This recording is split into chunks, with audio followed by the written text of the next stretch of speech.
नमस्कार दोस्तों, मेरे YouTube चैनल पर आपका बहुत बहुत स्वागत है। मैं एक बार फिर उपस्थित हूँ एक नई वीडियो लेकर।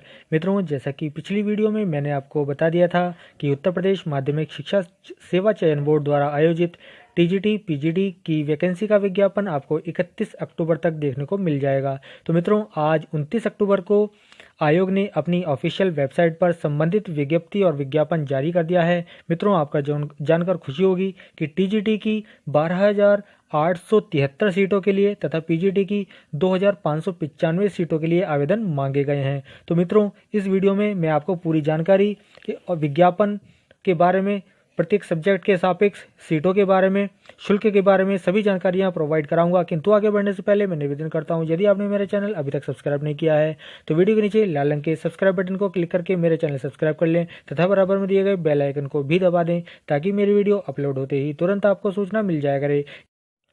और मित्रों, इसी के साथ आपको अवगत कराना चाहूँगा कि अपने चैनल के माध्यम से हम टीजीटी गणित की तैयारी भी करवा रहे हैं। अतः अतिशीघ्र हमारे चैनल से जुड़ें ताकि आपको उपयोगी पाठ्य सामग्री समय समय पर प्राप्त होती रहे। तो चलिए जल्दी से स्टार्ट करते हैं आज की वीडियो को।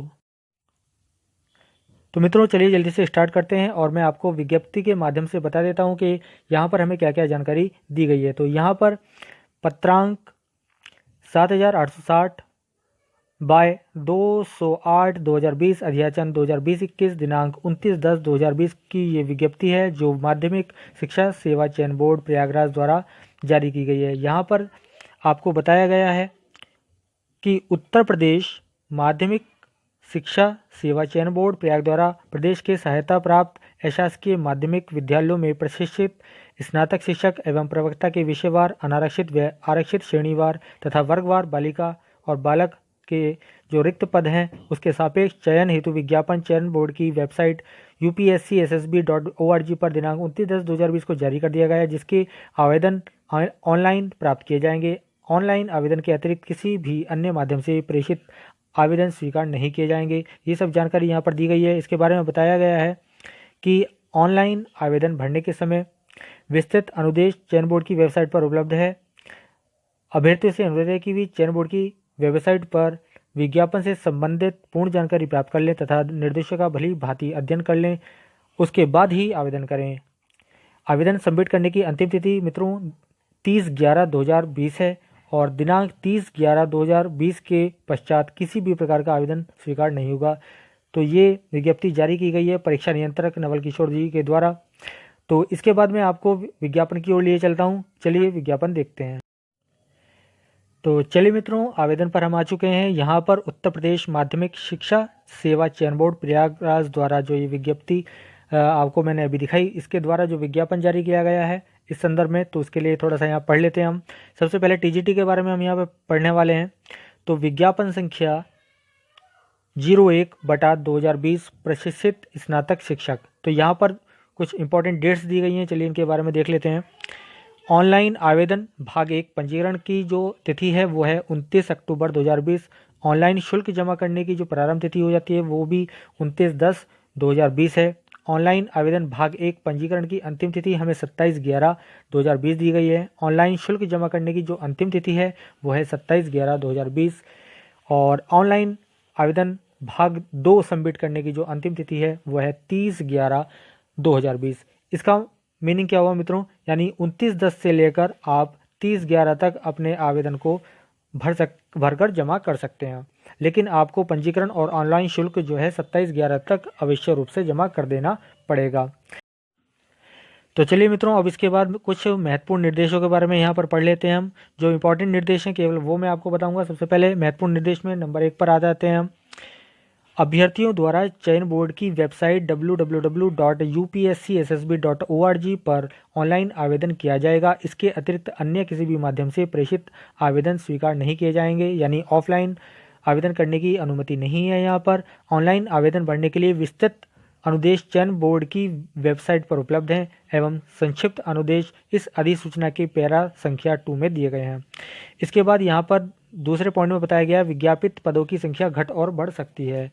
ठीक है, ये सब इंपॉर्टेंट पॉइंट हैं। जो इंपॉर्टेंट पॉइंट हैं केवल मैं आपको वही बता रहा हूँ। ठीक है, इसके बाद है तीसरा, प्रशिक्षित स्नातक शिक्षक संवर्ग के प्रत्येक विषय के सापेक्ष एक ही आवेदन स्वीकार किया जाएगा, यद्यपि एक से अधिक विषय में पृथक पृथक आवेदन कर सकते हैं। इसमें एक चौथा है भाषा संबंधी प्रश्न पत्र उसी भाषा में होंगे, जैसे हिंदी का प्रश्न पत्र हिंदी में होगा, संस्कृत का प्रश्न पत्र जो है संस्कृत में आएगा, और जो आपका अंग्रेजी का प्रश्न पत्र होगा वो अंग्रेजी और उर्दू का उर्दू में दिया होगा। इसके बाद हम आते हैं पॉइंट नंबर 6 पर मित्रों। चलिए प्रश्न नंबर पॉइंट नंबर 6 को पढ़ लेते हैं। यहाँ पर इम्पॉर्टेंट है पॉइंट नंबर 6। अभ्यर्थी आवेदन करने से पूर्व अपनी पात्रता सुनिश्चित कर ले। आवेदन करने की अंतिम तिथि को पद के लिए निर्धारित सभी पात्रता शर्तों को वो धारण करते हो, यानी जो ऑनलाइन के समय आपसे योग्यता मांगी गई है वो आपको आवेदन भरने की अंतिम तिथि तक धारित कर लेनी चाहिए। ठीक है, तो ये हो जाएगा। इसके बाद आपका 8वां पॉइंट है यहाँ पर सिविल अपील संख्या 8300/2016 संजय सिंह व अन्य बनाम उत्तर प्रदेश शासन व अन्य के साथ संबद्ध 16 अन्य सिविल अपील में पारित माननीय सर्वोच्च न्यायालय के आदेश दिनांक 26/8/2022 के अनुपालन में उत्तर प्रदेश के सहायता प्राप्त अशासकीय महाविद्यालयों में तदर्थ शिक्षक के रूप में कार्यरत अभ्यर्थियों को संबंधित सूचनाएं आवेदन में देनी होंगी। यानी ये तदर्थ शिक्षकों के लिए है। तो यहाँ पर तदर्थ शिक्षक साथी जो हमारे इस फॉर्म को भरेंगे इस बार 2020 में, वो इस पॉइंट को बहुत ध्यान से देख लेंगे। ठीक है, इसके बाद यहाँ पर आपको आगे चलते हैं नंबर 12 पॉइंट पर। सबसे इम्पोर्टेंट बात क्या है यहाँ पर, इस परीक्षा में लिखित परीक्षा जो होगी आपकी ऋणात्मक अंक नहीं है, यानी निगेटिव मार्किंग फ्रेंड्स नहीं होने वाली है। ठीक है, चलिए इसके बाद चलते हैं नेक्स्ट हम टॉपिक पर, ऑनलाइन आवेदन करने संबंधी संक्षिप्त अनुदेश। तो इसमें सबसे पहला जो हमारा इम्पॉर्टेंट पॉइंट है वो है प्रथम चरण कैंडिडेट का रजिस्ट्रेशन। यहाँ पर आपको जो भी कैंडिडेट रजिस्टर में जो भी आपसे मांगी गई होंगी सूचनाएं वो आपको भरनी होंगी, है ना। उसके बाद एक्सेप्ट करके वहाँ पर आप कैंडिडेट रजिस्ट्रेशन कंप्लीट करेंगे अपना। ठीक है, तो यहाँ पर इसमें इसके तीनों पॉइंट देख लीजिएगा। ABC रजिस्ट्रेशन फॉर्म में आपको क्या क्या भरना होगा। यहाँ पर आपको भरना होगा व्यक्तिगत सूचनाएं, नाम, पिता का नाम, माता का नाम, जन्मतिथि, है ना, जेंडर, वैवाहिक स्थिति, नागरिकता, राज्य का निवासी, आरक्षण संबंधी, और जिसमें आपका स्वतंत्रता संग्राम सेनानी, भूतपूर्व सैनिक, दिव्यांगता, ESW जो भी आपके साथ हो, और मोबाइल नंबर, ईमेल, ये सब कुछ अनिवार्य शैक्षिक योग्यता का विवरण आपको इसमें भरना है।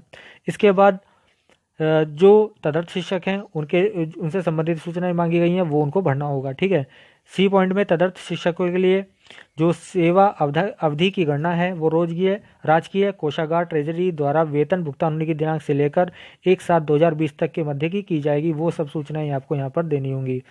ठीक है, इसके बाद D पॉइंट है यहाँ पर, इसमें आपको क्या बताया गया कि रजिस्ट्रेशन फॉर्म भरने के पश्चात वैलिडेट एंड प्रीव्यू पर क्लिक करना होगा, जिससे रजिस्ट्रेशन फॉर्म का प्रीव्यू दिखाई देगा। किसी त्रुटि की दिशा में उसमें सुधार करने हेतु रजिस्ट्रेशन फॉर्म पर वापस जाते हैं। भरी गई समस्त सूचनाओं से संतुष्ट होने के पश्चात ही सबमिट एप्लीकेशन पर क्लिक करना होगा। फलस्वरूप प्रथम चरण का पंजीकरण पूर्ण हो जाएगा। फॉर्म सबमिट होते ही दूसरे पृष्ठ पर रजिस्ट्रेशन एक्नॉलेजमेंट स्लिप प्रदर्शित होगी, जिसमें 16 अंकों की पंजीकरण संख्या होगी। ठीक है, प्रिंट रजिस्ट्रेशन स्लिप पर क्लिक करके उक्त का प्रिंट लिया जा सकता है। ठीक है, तो ये आपका हो गया। उसके बाद जो द्वितीय चरण है उसमें आपका शुल्क का भुगतान बताया गया है कि आपको शुल्क का भुगतान किस तरह से करना है। ठीक है, इसके बाद हम चलते हैं यहाँ पर आवेदन शुल्क के बारे में बात कर लेते हैं। तो यहाँ पर आवेदन शुल्क में जो हमारे जनरल कैटेगरी है उसके लिए 700 रुपये, ऑनलाइन प्रक्रिया शुल्क 50 रुपये, कुल 750 रुपये होंगे। EWS में आपके 450 होंगे। ठीक है, अन्य पिछड़ा वर्ग के लिए भी 750 रुपये हैं। अनुसूचित जाति के लिए 450 रुपये, अनुसूचित जनजाति के लिए 250 रुपये, और स्वतंत्रता संग्राम सेनानी, आश्रित, भूतपूर्व सैनिक, महिला, विकलांग, है ना, तो इनके लिए 1 से 5 तक उल्लिखित उनकी मूल श्रेणी के अनुसार ही जो यहाँ पर शुल्क लागू होगा। ठीक है, इसके बाद इसका तीसरा पॉइंट है फॉर्म सबमिशन का, जिसमें आपको कंप्लीट आवेदन शुल्क करने के बाद पहले रजिस्ट्रेशन, फिर आवेदन शुल्क, उसके बाद आपको सबमिट एप्लीकेशन समस्त सूचनाओं सहित इसमें भरना होगा। ठीक है, इसमें एक इम्पॉर्टेंट चीज़ ये है कि आपको यहाँ पर C पॉइंट को देखेंगे, B पॉइंट को भी देख लेते हैं, इंपॉर्टेंट है। इस फॉर्म पर अभ्यर्थियों की उनकी विशेष योग्यता संबंधी अर्हताओं के विवरण, अभ्यर्थी द्वारा किसी वर्ग के सापेक्ष आवेदन किया जा रहा है, स्थायी व्यवहार का पता आदि भरना होगा, तथा स्कैंड फोटोग्राफ, स्कैंड हस्ताक्षर भी अपलोड करना होगा। अभ्यर्थी को C पॉइंट में बताया गया है कि रंगीन फोटोग्राफ 3.5 सेमी चौड़ा, 4.5 सेमी लंबा तथा हस्ताक्षर 3.5 सेमी चौड़ा और 1.5 सेंटीमीटर लंबा होना चाहिए। जेपीजी फॉर्मेट में स्कैन करके अपलोड करना होगा, ठीक है। और इसकी जो इमेज की साइज़ है वो 5 KB से 30 KB के बीच होनी चाहिए, ठीक है। और यहाँ पर रंगीन फोटोग्राफ का जो आपको मानक है वो सब यहाँ दिखाया गया है कि आपका चेहरे की जो छवि है वो स्पष्ट होनी चाहिए, चेहरे पर अत्यधिक चमक छाया नहीं होनी चाहिए, ठीक है। 70% भाग का चेहरा दिखाई देना चाहिए, फोटो बहुत देर से नहीं दिखानी चाहिए। यहाँ कुछ इंस्ट्रक्शन दिए गए हैं, इनको बहुत आप इंपॉर्टेंट तरीके से पढ़ लीजिएगा, तभी आप स्कैन करके अपलोड कीजिएगा, ठीक है। तो ये सब बातें हो गई हैं। इसके बाद हम चलते हैं रिक्त पदों की ओर। तो रिक्त पदों के लिए मैं आपको सारणी क्या बताऊंगा अभी, जिसमें हमें जो बताया गया है प्रत्येक जो हमारे सब्जेक्ट हैं उनके सापेक्ष कितने कितने पद हैं वो सब वहाँ पर मैं आपको बता दूंगा। आयु सीमा यहाँ पर बताई गई है कि 1 जुलाई 2020 को 21 वर्ष से कम नहीं होनी चाहिए। और जो वेतनमान है वो स्नातक शिक्षण संवर्ग में 44,900 से 1,42,400 पे ग्रेड लेवल 7 है और ग्रेड पे आपका 4600 बनता है, ठीक है। तो आरक्षण आपका जो यूपी के अंदर सामान्य आरक्षण जो नीति लागू है उसी के अनुसार आपको आरक्षण मिलेगा, ठीक है। इसके बाद यहाँ पर अर्हता की तिथि, जो विज्ञापन की तिथि है अंतिम तिथि वही अर्हता की तिथि है। तो यहाँ पर क्या है, शैक्षिक योग्यता सभी पदों के सापेक्ष न्यूनतम शैक्षिक अर्हताएं जो सारणी 2 में आपको अभी बताऊंगा उसमें आपको सबको दी जाएंगी। परीक्षा केंद्र के बारे में बताया गया कि जो परीक्षा केंद्र आपको दिए जाएंगे जनपद मुख्यालयों पर ही केंद्र का निर्धारण होना है, ठीक है। तो यहाँ पर सब चीज़ें बताई गई। इसकी भर्ती प्रक्रिया है कि लिखित परीक्षा आपकी होगी, इंपॉर्टेंट है, जिसमें 125 प्रश्न होंगे, प्रत्येक प्रश्न 4 अंक का होगा। तदर्थ शिक्षकों के लिए अलग से यहाँ पर बताया गया कि 465 अंकों की परीक्षा होनी है और 3.72 अंक का एक प्रश्न होगा। और परीक्षा की जो अवधि है वो है 2 घंटे की, ठीक है। और प्रश्न का स्वरूप जो होगा आपका MCQ यानी मल्टीपल चॉइस क्वेश्चन होंगे। तदर्थ शिक्षकों के लिए यहाँ पर कुछ अलग आपको लिए इंस्ट्रक्शन दिया गया है, इसको आप पढ़ लीजिएगा, ठीक है। इसमें पॉइंट नंबर 4 के A और B को आप देख लीजिएगा, ठीक है। इसके बाद चयन हेतु मेरिट जो आपकी बनने वाली है वो जो हमारे सामान्य कैंडिडेट हैं उनके लिए केवल लिखित परीक्षा के आधार पर जो है चयन होना है, ठीक है। इसके बाद जो तदर्थ शिक्षक हैं लिखित परीक्षा और उनके जो अधिभार अंक होंगे उसके जोड़कर उन्हें मेरिट लिस्ट के लिए बनाया जाएगा। इसके बाद चलते हैं हम 11वां पॉइंट है हमारा अभ्यर्थियों हेतु सामान्य अनुदेश, जिसका सेकंड पॉइंट पढ़ते हैं। कोई भी अभ्यर्थी ऐसा पात्र नहीं होगा जब तक उसकी मानसिक एवं शारीरिक दृष्टि से उसका स्वास्थ्य अच्छा ना हो, ठीक है। तो ये सब मेडिकल से जो है संबंधित है, इसको आप पढ़ लीजिएगा, ठीक है। इसी के साथ हमारा तीसरा है इसमें पॉइंट, किसी अभ्यर्थियों की नियुक्ति के लिए अंतिम रूप से चुने जाने वाले पूर्व बोर्ड द्वारा यह अपेक्षा की जाएगी कि वे सरकारी अस्पताल, प्राथमिक स्वास्थ्य केंद्र के चिकित्सालय से स्वस्थता का प्रमाण पत्र आपको जो है प्रस्तुत करेगा, ठीक है। इसी प्रकार से इसके चौथा, 7वां और 8वां पॉइंट आप बहुत अच्छी तरह से देख लीजिएगा, ठीक है। प्रत्येक वर्ग के लिए, विषय के लिए एक ही आवेदन पत्र आवेदन करना होगा आपको, ठीक है। अभ्यर्थी को पात्रता के संबंध में चयन बोर्ड कोई परामर्श नहीं देता, इसलिए अभ्यर्थी को विज्ञापन को ध्यान से पढ़ना है, तभी उक्त अपने सब्जेक्ट के लिए आवेदन करना होगा, ठीक है। तो ये सब चीज़ें इसमें हो गई हैं। और यहाँ पर एक इम्पॉर्टेंट नोटिस दिया हुआ है कि परीक्षा तिथि की सूचना यथा समय दे दी जाएगी। तो यहाँ पर हमारे पास हो गए, ठीक है। इसके बाद हम पॉइंट नंबर 12 में कोई ज़्यादा इंपॉर्टेंट नहीं, इतना कुछ नहीं है बताने के लिए, तो यहाँ पे मैं आपको कुछ नहीं बता रहा हूँ। तो मैं आपको ले चलता हूँ पॉइंट नंबर 13 पर। 13 जो फर्स्ट पॉइंट है उसको आप देख लीजिएगा। अभ्यर्थी के अहर्य और न होने के संबंध में चयन बोर्ड का निर्णय अंतिम होगा। दूसरा यहाँ बताया गया उत्तर प्रदेश के आरक्षित श्रेणी के सभी अभ्यर्थी अपनी आरक्षण श्रेणी अवश्य लिखें, ठीक है। तीसरे में आपको यहाँ पर अनुसूचित जाति, अनुसूचित जनजाति, अन्य पिछड़ा वर्ग, आर्थिक रूप से पिछड़ा वर्ग, स्वतंत्रता संग्राम सेनानी के आश्रित, भूतपूर्व सैनिक, विकलांगजन, ये जो भी हमारे उत्तर प्रदेश के मूल निवासी नहीं है उन्हें आरक्षण का लाभ नहीं मिलेगा, ठीक है। तो ये है सब बताया गया है। तो अब हम यहाँ पर मैं लेके चलता हूँ आपको पैराशिस्ट 8 में। यहाँ पर आपको प्रारूप दिए गए हैं अनुसूचित जाति का, जनजाति का, अन्य पिछड़ा वर्ग के लिए, ठीक है, विकलांग के लिए। तो फ्रेंड्स मैं ये सब आपको PDF के माध्यम से वीडियो के डिस्क्रिप्शन बॉक्स में संपूर्ण विज्ञापन की PDF आपको अवेलेबल करा दूंगा, तो आप वहाँ से इसको डाउनलोड कर सकते हैं और आराम से पढ़ लीजिएगा। चलिए सारणी 1 कै में चलता हूँ। प्रशिक्षित स्नातक शिक्षक बालक वर्ग में सबसे पहले चलते हैं। यहाँ पर TGT की जो जितनी वैकेंसी हैं सब्जेक्ट के रेफरेंस में, तो मैं आपको बता देता हूँ। सबसे पहले हम बात करते हैं हिंदी की। जनरल में 1054, ओबीसी में 405, एससी में 276 और RST में 7 हैं। टोटल 1742 हैं। इसी तरह गणित की जनरल में 1050 सीटें हैं, ओबीसी में 549 सीटें हैं, एससी में 219 और एसटी में 4 सीटें हैं। इसी प्रकार अन्य सभी जो सब्जेक्ट हैं उनके सापेक्ष यहाँ पर आपको category wise general, OBC, SC, ST की सीटों का ब्यौरा दिया गया है, कितनी रिक्त सीटें हैं। तो टोटल यहाँ पर हमारी जो सीटें बनती हैं बालक वर्ग में वो हैं 11,451। इसी तरह से प्रत्येक सब्जेक्ट की आपको यहाँ पर हिंदी, गणित, गृह विज्ञान, उर्दू, इंग्लिश, कला, सामाजिक विज्ञान, जितने भी हमारे सब्जेक्ट हैं यहाँ पर टीजीटी के शिक्षक प्रशिक्षित बालिका वर्ग के प्रशिक्षक, स्नातक शिक्षक के बालिका वर्ग के जितने भी हमारे यहाँ पद हैं खाली, तो वो यहाँ पर दिए गए हैं 1462। ठीक है, टोटल 1462 सीटों पर यहाँ पर हमारे पास जो है भर्ती हो रही है। तो मित्रों, ये सभी जानकारी मैंने आपको टीजीटी के बारे में दे दी है। इस प्रकार टीजीटी की जानकारी के लिए पीजीटी की जानकारी के लिए मैं आपको ले चलता हूँ पीजीटी के इस विज्ञापन की ओर। सारणी चलते हैं। पहले सारणी संख्या 2 पढ़ लेते हैं। यहाँ पर जो शैक्षिक अर्हताएं हैं पहले वो मैं बता देता हूँ आपको, उसके बाद मैं पीजीटी के विज्ञापन की ओर आपको ले चलूँगा। तो यहाँ पर हिंदी, गणित, गृह विज्ञान, उर्दू, अंग्रेजी, संस्कृत, वाणिज्य, कृषि, कला, ठीक है, और शारीरिक शिक्षा, सिलाई, विज्ञान, सामाजिक विज्ञान, इसके अलावा संगीत गायन एवं संगीत वादन, इन सभी के लिए शैक्षिक योग्यताएं आपको दी गई हैं। तो मेन मैं यहाँ पर आपको बता रहा हूँ, जैसे मान लीजिए सबसे इम्पोर्टेंट हिंदी होता है। हिंदी के लिए आपको बीए में हिंदी एवं संस्कृत के साथ इंटरमीडिएट समकक्ष परीक्षा एवं बीएड व अन्य समकक्ष डिग्री, और जो प्रशिक्षण अर्हता है आपकी वो है बीएड या अन्य समकक्ष डिग्री अनिवार्य है। और वरीयता जो अधिमानी अर्हता है वो है बीएड, एमएड, पीएचडी एवं किसी राष्ट्रीय स्तर की खेलकूद प्रतियोगिता में राज्य स्तर की टीम के माध्यम से भाग लेने का प्रमाण पत्र हो। इसके साथ गणित में बीए या बीएससी आपने की हो, ठीक है, उसके साथ प्रशिक्षित होना नहीं, बीएड आपका जरूरी है। बीएड, एमएड, पीएचडी एवं किसी राष्ट्रीय स्तर की खेलकूद प्रतियोगिता में राज्य स्तर की टीम के माध्यम से भाग लेने का प्रमाण पत्र हो। ठीक है, इसी तरह से अलग अलग सब्जेक्ट की यहाँ पर आपको क्या है योग्यताएं आपके लिए दी गई हैं कि क्या योग्यता होनी चाहिए इस फॉर्म को भरने के लिए। इसमें एक मैं इंपॉर्टेंट आपको बता देता हूँ यहाँ पर कला के लिए।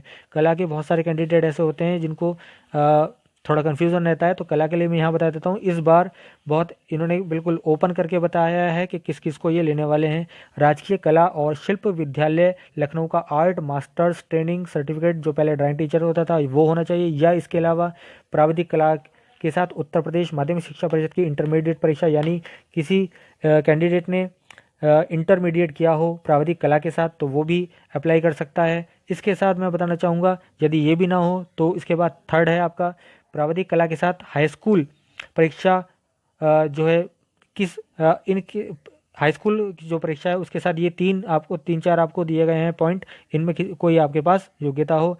ड्राइंग अथवा पेंटिंग के साथ बीए की किया हो, कला भवन शांति निकेतन का फाइन आर्ट डिप्लोमा हो, राजकीय ड्राइंग और हैंडीक्राफ्ट सेंटर इलाहाबाद का सर्टिफिकेट हो, कलकत्ता की फाइनल ड्राइंग हो, लाहौर के मेयो स्कूल ऑफ आर्ट्स की टीचर सीनियर सर्टिफिकेट परीक्षा हो, अथवा यहाँ पर एक इम्पॉर्टेंट है देखिए, बम्बई की इंटरमीडिएट आईजीडी बॉम्बे जिसको आप कहते हैं इंटरमीडिएट ग्रेड ड्राइंग परीक्षा उत्तीर्ण की हो और बम्बई की थर्ड ग्रेड आर्ट्स स्कूल से परीक्षा उत्तीर्ण की हो। तो ये सब जितने भी कैंडिडेट हैं अधिकतर कला वाले जो पहले से मांग करते आए हैं कि आईजीडी बॉम्बे वालों को इसमें शामिल किया जाए, तो इस बार यहाँ पर इनके देखने के लिए बहुत अच्छी बात है कि यहाँ पर ये योग्यता शामिल कर ली गई है। ठीक है, तो इसी प्रकार यहाँ पर शारीरिक शिक्षा, सिलाई, इन सब की परीक्षा की जो योग्यता है वो आपको यहाँ पर बताई गई है कि क्या क्या आप योग्यता आपकी होनी चाहिए जो इन नियुक्तियों में आप पात्र माने जाएंगे। ठीक है, तो चलिए यहाँ पर मैंने आपको ये बता दिया है। अब मैं पीजीटी के विज्ञापन की ओर आपको ले चलता हूँ। तो चलिए मित्रों, यहाँ पर मैं पीजीटी के बारे में आपको थोड़ा सा बता देता हूँ। अभी टीजीटी के बारे में मैंने आपको सारी जानकारी दे दी है। तो जो जानकारी वहाँ पर मैंने आपको बताई थी ऑनलाइन आवेदन के बारे में, पंजीकरण का शुल्क जमा करना, अंतिम तिथि और ऑनलाइन सबमिट करने की तिथि, वो सब कुछ वही है जो वहाँ पर मैंने टीजीटी के विज्ञापन में आपको बताई थी। ठीक है, उसी तरह जो महत्वपूर्ण निर्देश वहाँ पर आपको बताए गए थे वो सब कुछ वही है। ठीक है, इसके बाद मैं आपको यहाँ पर ले चलता हूँ जो कुछ थोड़ा सा डिफरेंट है वहाँ पर, मैं वहाँ पर उस पॉइंट पर आपको ले चलता हूँ। ठीक है, यहाँ पर परीक्षा शुल्क भी सब कुछ वही है जो वहाँ पर टीजीटी में आपके लिए बताया गया था। और ऑनलाइन सबमिशन के संबंध में जो आपकी योग्यता है, आयु सीमा, वेतनमान में थोड़ा सा यहाँ पर अंतर है। चलिए वेतनमान बता देता हूँ मैं आपको। प्रवक्ता संवर्ग में 47,600, 1,51,100 और पे लेवल आपका ग्रेड 8 बैठेगा यहाँ पर, और ग्रेड पे आपको 4800। ध्यान देने वाली बात यह है कि वेतनमान में जो पे लेवल था टीजीटी में लेवल 7 है और यहाँ पर लेवल 8 है, और ग्रेड पे वहाँ आपका 4600 था, यहाँ पर 4800 है। ठीक है, तो बाकी आरक्षण भी सिंपल वही है जो टीजीटी में मैंने आपको बताए थे। अर्हता की तिथि, शैक्षिक योग्यता, परीक्षा केंद्र के बारे में जो जानकारी दी गई थी वो सब कुछ वही है। यहाँ पर भर्ती प्रक्रिया में थोड़ा सा चेंज है, इसको पढ़ लेते हैं। प्रवक्ता पद पर चयन लिखित परीक्षा एवं साक्षात्कार के आधार पर अधिसूचना 607/15.05.2019 1664-30/2017 दिनांक 18 फरवरी 2019 द्वारा संशोधित उत्तर प्रदेश माध्यमिक शिक्षा सेवा चयन बोर्ड नियमावली 1998 विहित प्रक्रिया के अनुसार होगा। तो यहाँ पर क्या है, आपको लिखित परीक्षा के 85 अंक प्राप्त करने होंगे, उसके बाद साक्षात्कार जो कि 10% अंक का होगा, उसके बाद 5% अंक जो आपका विशिष्ट योग्यता होंगी, डॉक्टरेट, शिक्षा पर स्नातक, बीएड, इस तरह से आपको जो है यहाँ पर शामिल किया जाएगा इस परीक्षा में। प्रवक्ता के संवर्ग में तो यहाँ पर आपको सब कुछ बताया गया है कि लिखित परीक्षा तटस्थ शिक्षकों के लिए लिखित परीक्षा कितनी होगी और अधिभार उनका होगा 425 का, साक्षात्कार 50 का और विशेष योग्यता 25 अंक की। तो यहाँ सब कुछ आपको बताया गया है। ठीक है, इसी के बाद सब कुछ बाकी लिखित परीक्षा, समय अवधि, प्रश्न का पत्र का स्वरूप, तो सब चीज़ें वहाँ पर वही चीज़ें हैं जो भी अभी मैंने आपको टीजीटी के विज्ञापन में बताई थी। तो वो सब चीज़ें आप नोट कर लीजिएगा, समझ लीजिएगा अच्छी तरह। और फिर मैं एक बार आपको अवगत करा देता हूँ कि इस विज्ञापन टीजीटी और पीजीटी के विज्ञापन की पीडीएफ मैं इस वीडियो के डिस्क्रिप्शन में लिंक के माध्यम से आपको प्रोवाइड करा दे रहा हूँ। आप वहाँ से इस विज्ञापन को डाउनलोड कर सकते हैं। ठीक है, चलिए मैं सारणी अब ये बता देता हूँ आपको। पैराशिस्ट 8 में जो प्रारूप मांगे गए हैं अनुसूचित जाति के, जनजाति के, पिछड़ा वर्ग के, सब कुछ वही हैं, तो आप इसको देख सकते हैं। चलिए मैं ले चलता हूँ आपको सारणी 1, सारणी क पर। यहाँ पर जो वैकेंसीज दी गई हैं, गणित, हिंदी, गृह विज्ञान, अर्थशास्त्र, इतिहास, तो हर एक कैटेगरी वाइज आपको यहाँ पर वैकेंसी बताई गई है। तो आप इस विज्ञापन को डाउनलोड करके ये सब जितनी सीटें आपके रेफरेंस में दी गई हैं आप उनको देख सकते हैं। तो यहाँ पर टोटल जो हमारे पास बालक वर्ग में सीटें हैं 2281 हैं, और बालिका वर्ग में जो सीटें हैं वो 314 हैं। ठीक है, तो फ्रेंड्स संपूर्ण विज्ञापन की जानकारी मैंने आपको इस वीडियो के माध्यम से प्रोवाइड करा दी है। यदि आपको फिर भी कोई समस्या हो तो आप इस विज्ञापन की पीडीएफ वीडियो के डिस्क्रिप्शन बॉक्स में दिए गए लिंक से डाउनलोड करके पढ़ सकते हैं। साथ ही निवेदन करता हूँ, टीजीटी गणित की तैयारी के लिए आप हमारे चैनल को सब्सक्राइब कर लें ताकि आपको उपयोगी पाठ्य सामग्री प्राप्त होती रहे। तो मित्रों अब चलता हूँ और मिलता हूँ नए वीडियो में नए टॉपिक के साथ। तब तक के लिए आपका बहुत बहुत धन्यवाद।